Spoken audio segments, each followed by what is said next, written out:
মৃত্যু যে অনিবার্য তা আমরা সবাই জানি, কিন্তু সেই বাস্তবতাকে এতটাই সহজ ও আধ্যাত্মিকভাবে বরণ করে নেওয়ার সাহস কজনই বা দেখাতে পারেন।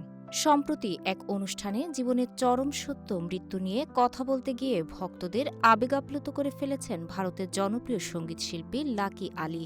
তিনি জানান, মৃত্যুর জন্য তিনি মানসিকভাবে সম্পূর্ণ প্রস্তুত। পবিত্র হজ পালনের সময় পুরুষেরা যে সাদা পোশাক পরেন, সেই ইহরামই তিনি ভ্রমণের সময় সঙ্গে রাখেন, যেন যেখানেই তার শেষ নিঃশ্বাস ত্যাগ হোক না কেন সেখান থেকেই তিনি পরকালের যাত্রা শুরু করতে পারেন। এমন ভাবনা থেকেই তার এই প্রস্তুতি।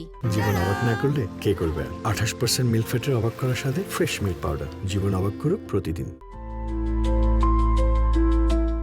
কয়েক প্রজন্মের শ্রোতার কাছে লাকি আলী শুধু একজন গায়ক নন, ও সনম কিংবা একপল বা জিনার মতো কালজয়ী গানের মাধ্যমে তিনি বহু মানুষের শৈশব ও কৈশোরের স্মৃতিতে জড়িয়ে আছেন।